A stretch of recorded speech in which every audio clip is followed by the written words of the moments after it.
Hey everyone, how's it going? So what am I doing now? I am working on a 2020 Nissan Envy 2500 raised roof. Got towed into us. Died while driving. Went out to it, started it right up. Heard this very odd noise underneath the hood. Customer said this has happened twice now. Hit a bump and it died. Well, guess what? I was going through the parking lot of Mexico. I hit the second speed bump, and as soon as I hit the second speed bump with the rear tires, this thing shut off. So what's going on? I don't know. However, the check engine light popped on immediately just before it died. Luckily, I had the scanner hooked up. I wasn't looking at anything, so I got to go in and see what's going on. Now, here's the thing, and I was saying to myself, man, I wish I made a video of this first. When I got it running, it was making this weird noise underneath the hood. And I was like, man, is that the belt? It doesn't sound like it's a belt. It sounds like it's somewhere else, like middle of the motor. So I sprayed some water on the belt to see if it changed anything. Didn't change anything. And I was listening, and I'm like, man, is the starter hanging up and like still rolling with the motor while it's running? I don't know. I have no idea what the noise is. So it was basically like a rattly type, like super fast rattly type noise, or like a scraping noise. I don't know how to explain it. Anyway, so I went, and it had a bunch of codes in it, but it also had a bad battery terminal. The customer knew about the battery terminal. He wanted us to change it. And so we were thinking, could it possibly be the problem? Sure. Anything's possible. Normally a battery terminal wouldn't cause that kind of an issue, but you never know. I've seen strange things before. So anyway, I went, did the battery terminal, I cleared the codes, and the noise went away. Okay? But now, I'm dead in the water. So hopefully I can get this thing running again. And I'm thinking I might be able to if I clear the codes. However, if it's going to make the noise, I want to know about it.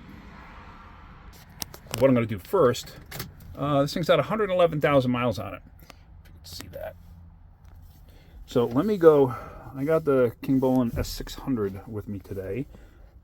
I sometimes like to use just different scanners to see what I have.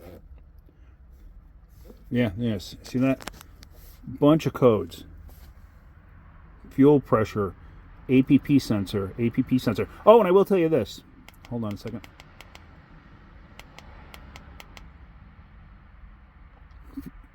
Fuel rail pressure sensor, EOP sensor, engine oil pressure, that's what that is.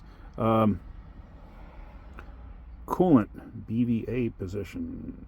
I'm not quite sure what that even is. Cam sensor. Okay, it said it twice. Okay, that's the end of it. All right, let's start this up. I'm really curious if it's going to make the noise. Will it even start?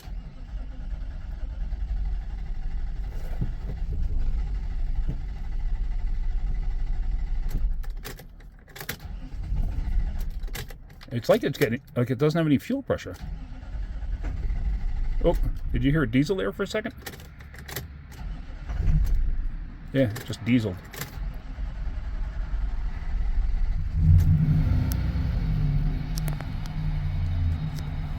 Okay, bizarre, and it is making the noise. What I was going to tell you is, when I was driving it, I started to lose throttle response.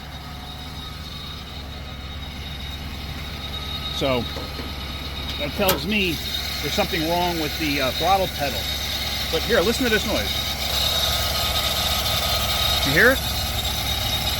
Strange, right? Sorry, I'm not sure if I can clear the codes while it's running. Let's try it. Let's go back. Clear fault code. Are you sure? Yes. Okay, now the motor just died.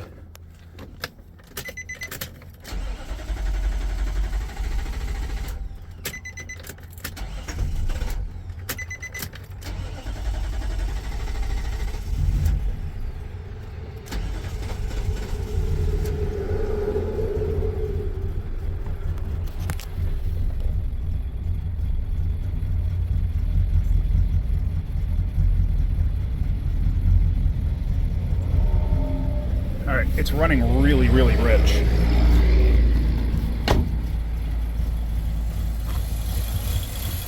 But now the noise is gone. Whoop. And now it just came back. But see, the motor straightened out. What the heck is going on? I don't know. I really have no idea. But it was running super rich. And it happened when I hit that second speed bump in the parking lot here. That one. So,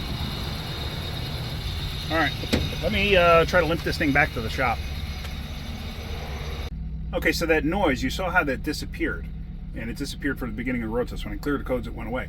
What is that noise? I actually think it's line pressure for the transmission going through the lines. I think the pressure is up so high that it running through the lines is creating like a super high vibration, super high speed vibration or resonance, whatever you want to call it. But one thing I did notice, this thing's like an unbelievable turtle right now. But one thing I did notice is I'm looking at the APP sensors, the accelerator pedal position sensors, and there's two of them on the pedal. And let me show you. So you see the top one, I'm going to floor it. You can see it move. The bottom one does not change. So what the heck is going on there? I don't know. So I'm thinking it's probably the gas pedal. A lot of people don't realize this. I don't know if you remember slot cars. Me as a kid, I would get slot cars or AFX cars, stuff like that. And you had that trigger that you would pull, and like you could make them go faster the further you pull them. And that's basically what this gas pedal is on vehicles nowadays. So let me limp this to the shop, and hopefully I don't get rear-ended. The other problem too is this van is so tall with the ladder rack and stuff on top, we can't get it in the shop. So, all right, let me get back to the shop. I'm full throttle, by the way. That's full throttle acceleration. Oddly enough, back at the shop, it just, the APP sensor, the second one, just came in. They call it acceleration sensor on this scanner. See, it just came in, and I can floor it, but obviously the engine's not revving up. I wonder if I clear the codes now, what'll happen.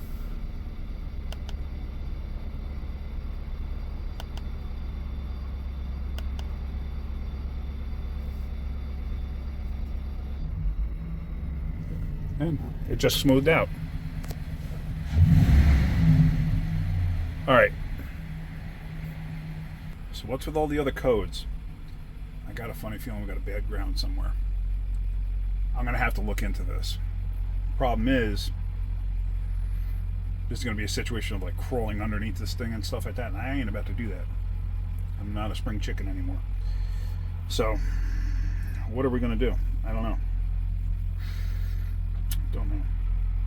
All right. Well, it's just my main purpose of this video was to for you to hear that weird noise, and the fact that when I clear the codes, it goes away. Right now, the noise is gone. When I pulled in here just now, just before I cleared the codes, I don't know if you could hear it echoing, but it was still making that noise. So beyond bizarre. But now I also have traction control light on. Why do I have a traction control light on? I didn't mess with it. I wonder if I got codes. Let's find out. Oh, anyway, there you see traction control or wheel slip. Oh, I went in this a different way. Let's go home. Okay, I'm gonna have to do. I gotta go back into it because all I did before is I didn't run a code scan on it. I just went into engine. All right, let me go into this and let's see if we got any codes. All right, so C1130 engine signal 1. It probably lost communication with the PCM. So why is the PCM losing communication? I did check the grounds for the PCM just to see. I did loosen them up and retighten them and everything else just to make sure. And everything was fine. So what exactly is going on? I don't know. So, and here's the thing. I don't think we're going to get involved in this one. Because I think this is just going to wind up taking us too much time. We were like way too busy right now. If we were much slower, it'd be a different story. Unfortunately, I hate to say it, this one's going to have to go back to the dealer. All right. It's not my decision. It's not my shop. All right. Well, unfortunately, that's it. Like I said, I wanted you to hear that noise and see that it cleared up when I cleared the codes. All right, well, hopefully you're getting something out of my videos. If you are, hit that like button. If you could, please subscribe. All right, guys, have a great day. Keep wrenching.